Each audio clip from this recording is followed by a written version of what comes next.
Hey guys, we're back on the L-head build here, and what you're looking at is the block. I've got my torque plate on, and I have honed this.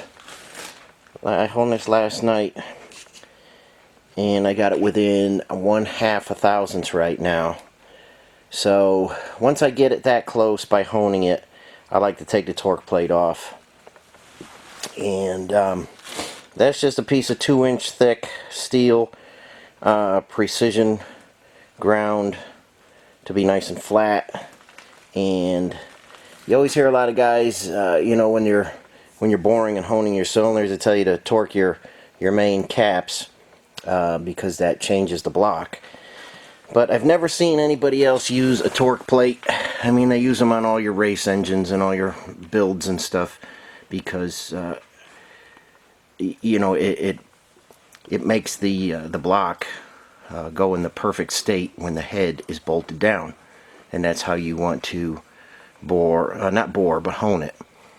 So I don't know, I see a lot of guys rebuilding engines, but they always bypass this step, and I think it's important because if you measure the cylinder with and without this torque plate, you do get a different reading. But anyway, it's an important part of my rebuilds, and you know, you guys that are getting your engines rebuilt, ask your rebuilder if he's taking this extra step. Like I say, I don't see guys vacuum testing their valves, and I don't see guys using torque plates, but I do, and that's what sets my rebuilds apart from some of the junky ones out there. But like I say, this is within 1/2 a thousandths. I'm taking this off so that I could easily hone it and then fit the piston, hone it a little bit more, fit the piston. We're on our fine stones now, and this will be the finished stones. And I'll remove this, and I'll be back with you, and we will finish hone this, and I'll show you how to fit the piston to wall clearance and all that stuff, and show you when the piston is fitting right. So hang in there, I'll get this off and be back with you. Okay guys, we're going to fit the piston now, and we did number 4 cylinder. We're going to fit the piston and check the piston to wall clearance, which is critical. I just got this hanging on a rod right now. You in there, Matt? Yep. Alright, now that piston fits perfect in the number 4 that we're finished. And we haven't done number 1. Let's try that one. That gets stuck right there. You see? So we're honing, and we're getting our piston to wall clearance. When you buy your pistons, they're going to tell you on the box, these are sealed power. And sealed power says 1/2 thousandths minimum clearance. That is absolutely not enough. You got to give it a little bit more. The factory kind of put it together like this. You take some feeler stock. This is 3/1000 feeler stock, and then you put it in there. Oh, that's your skirt, and that goes toward the cam. And then you measure the pull on this side. So you put your piston in, and then you'd have a scale, and you'd measure that pull, and that wants to be about 10 foot-pounds. We'll do it again. See, that pulls out. It has drag, but it pulls out. You know, you don't need to really get pliers on there and pull it out. It pulls right out. So we have the right clearance now. And after you do a bunch of them, you don't really need the feeler gauge. I'm going to show you this again. This is roughly how it should fit.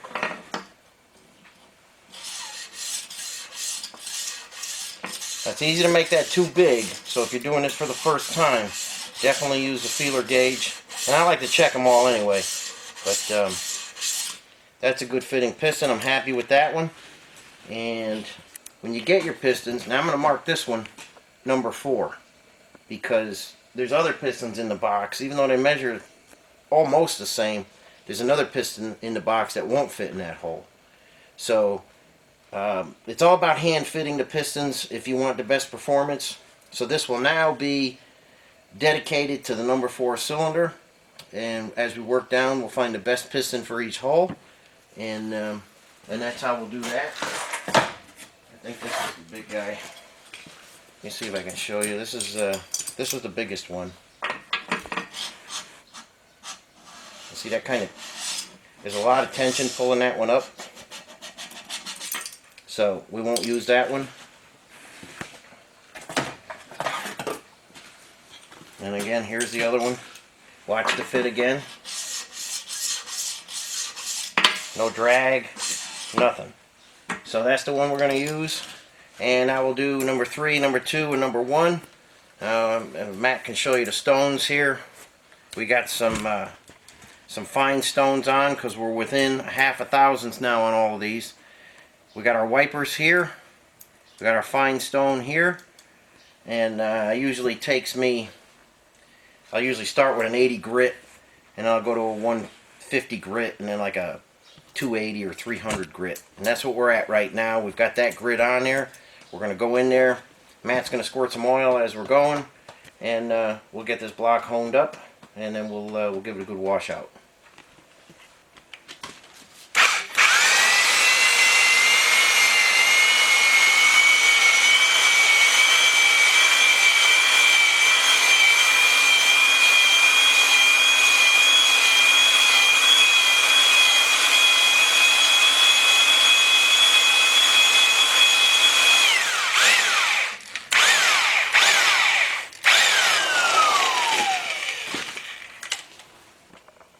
Okay, Matt's going to zoom in there and show you the nice finish and the crosshatch we have on the cylinder walls. Every piston is numbered and fit to its particular cylinder. And next thing we're going to do now is clean up a little bit of the oil. And we're going to cut a chamfer on the top of these holes. We're going to do all that next. And, and then this guy's got to go outside for a nice hot water bath. And that's going to finish up just about all the machining. We'll wash it up real good, and we'll get it on the stand, and we can start assembly on this guy right now. But the honing came out very good, and the pistons fit perfectly, and this will be a long-running, long-lasting engine. Alright, we're just getting our chamfer on the top here, and I got the last one to do. This is what we're doing it with. We just got our specifically designed for this, just a sandpaper cone.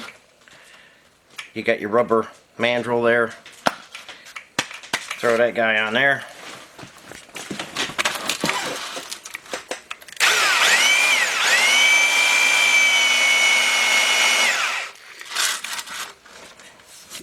And it just takes a second, and you want a nice lead in for your piston, and just a little chamfer on there, you'll be all set.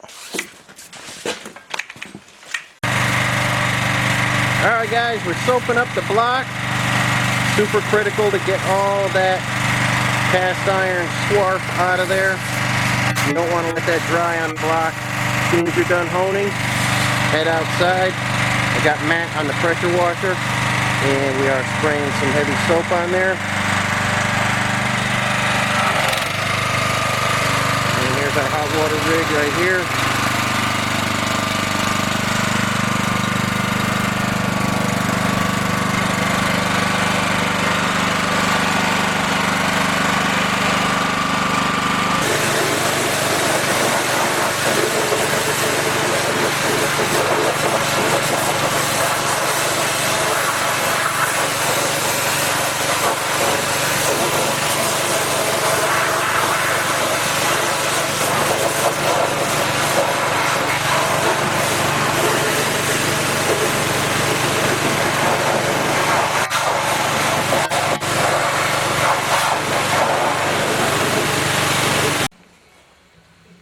Okay guys, we're in from the hot water wash.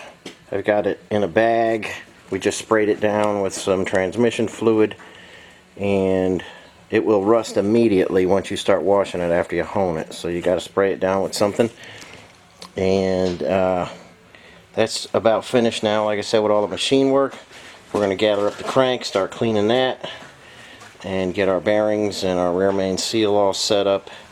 And we'll drop the crank in next, And that's where we are on the L head. We're just going to let that that transmission fluid kill all the rust that starts.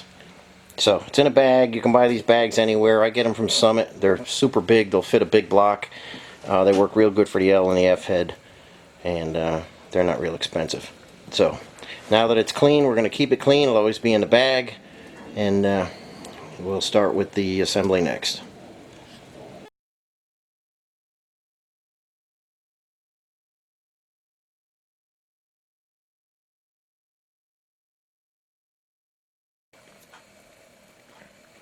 Okay guys, we got the crankshaft for that L head on the bench, and this is an area you want to clean these real good.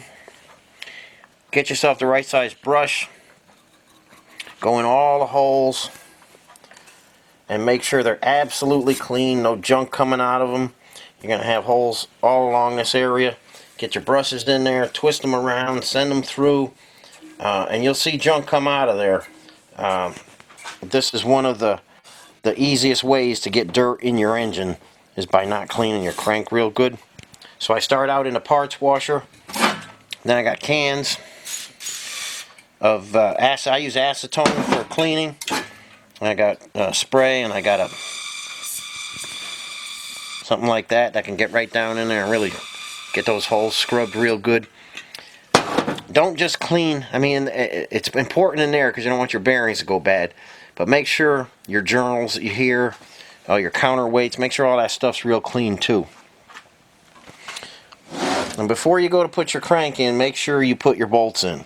You can't you can't get them in afterwards. This has the later style. Instead of the tapered pins, it has the round shoulder bolt.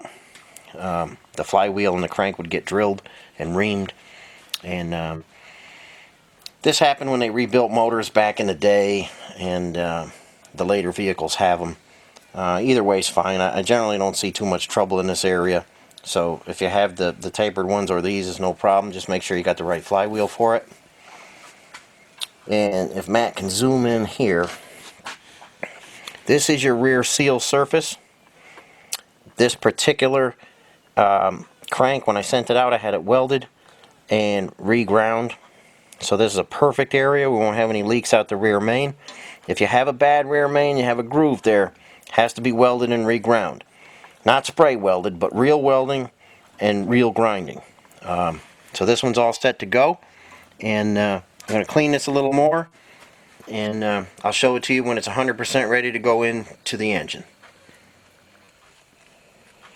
Okay guys, after a whole bunch of cleaning, and then re-cleaning, and then cleaning again, I've got the crank where I want it.